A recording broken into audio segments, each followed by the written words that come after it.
द्वितीय सामुएल अध्याय 13। एथिउतारे एही घटना हैला दाऊदंकर पुत्र अबशालोमर तामर नामरे एक सुंदर भगिनी थिला। ता प्रति दाऊदंकर पुत्र अम्नोन कामासक्त हैला। पुणी अम्नोन अपना भगिनी तामर लगी एपरी आकुल हैला जे से पीड़ित हैला, कारण तामर अनुड़ा थिला और ताहा प्रति किछि करिवाकू अम्नोन को कष्टकर बोध हैला। मात्र दाऊदंकर भ्राता सिमियर पुत्र जोनादब नामरे अम्नोन रो जणे बंधु थिला। सेई जोनादब अति चतुर। एणु से अम्नोन को पचारला, हे राजपुत्र, तुमे काहेकि दिनक दिन एपरी क्षीण होई जाउअछ? मते कोन ता कहइबो नै? एतिरे अम्नोन ताहाकू कहिला, मु मोर भ्राता अबशालोमर भगिनी तामर प्रति कामासक्त अटे। एतिरे जोनादब ताहाकू कहिला, तुमे सज्जारे पड़ी रोगर बाहाना कर। पुणी तुम्भ पिता तुम्भक देखिबाकू आसिले तांकू कुह, मोर भगिनी तामर को मो कतिकी आसी मते खाद्य देवाकू अनुमति देउंतु। से मो आगरे खाद्य रांधिबो, तारे मु ताहा देखि ताहा हातरू भोजन करिबि। एणु अम्नोन रोगर बाहाना करी पड़ी रहिला। पुणी राजा ताकू देखियाकू आसंते अम्नोन राजांकू कहिला, मो भगिनी तामर को आसीबाकू देउंतु। से मो आगरे दुईटी पिठा करिबो, तारे मु ताहा हातरे खाइबि। तेबे दाऊद तामर गृह को लोक पठाई कहले, तुम भाई अम्नोन घर को टिके जाई तार खाइबा पई किछि रांधि दियो। तरे तामर अपना भाई अम्नोन गृह को गला। सेतबेले से सज्जारे थिला। तो तामर चकटा मैदा नहीं दली ताहा आगरे पिठा प्रस्तुत करी ताहा पाक कला।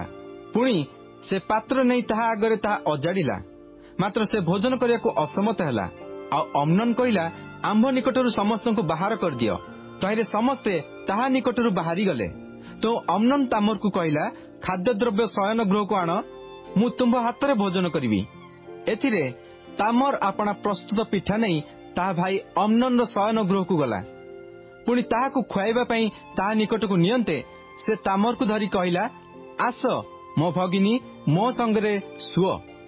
तहिरे से उत्तर कला, ना ना मोर भाई, मते भ्रष्ट न कर, कारण इस्राएल मध्य एपरी कर्म अकर्तव्य। तुम्भे एही मूढ़ कर्म न कर। मु मध्य अपना कलंक केउठाकू नहीं जीवी। पुणी तुम्भे मध्य इस्राएल रो मूढ़ मानक मध्य जनक परी हेबो। एणु मु विनय करूछि, राजांक संगे कथाबार्ता कर। से तुम्भ प्रति मते देबा पई असमत हेबे नाही। तथापि अम्नोन ताहार रब शुणिला नाही। मात्र आपे ताहा अपेक्षा बलवान हेबारु ताहाकू बलात्कार करी ताहा संगे शयन कला। ए उतारे अम्नोन ताहाकू अतिशय घृणा कला।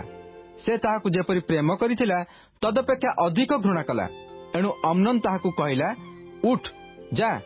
तहिरे से कहिला, सेपरी न हेउ, कारण तुम्भे मो प्रति जहा करियछ तदपेक्षा मते एपरी बाहर करदेबा अधिक अन्याय। मात्र से ताहा कथा सुनिबाकू असमत हैला। एथिरे अम्नोन अपना सेवाकारी युवाकू डाकी कहिला, एटाकू आंभ कतिरू बाहर करी ताहा पछे कबाटरे अर्गल दियो। तामर देहरे दीर्घ अंगरखा थिला, कारण अनुड़ा राजकन्या माने सेही प्रकार वस्त्र पिंधंती। एथिरे अम्नोन रो दास ताहाकू बाहरे आनी ताहा पछे कबाटरे अर्गल देला। तो तामर अपना मस्तकरे भस्म देई ताहा देहरे दीर्घ अंगरखा चिरिला। पुणी से अपना मस्तकरे हस्त देई क्रंदन करू करू चलीगला।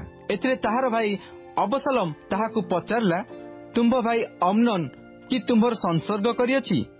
हेउ आंभ भगिनी एबे तुनी हो, से तुम्भर भाई। ए कथा मने धर नाही। तदवधि तामर उदासीनी होई अपना सहोदर अबशालोम गृह रहिला।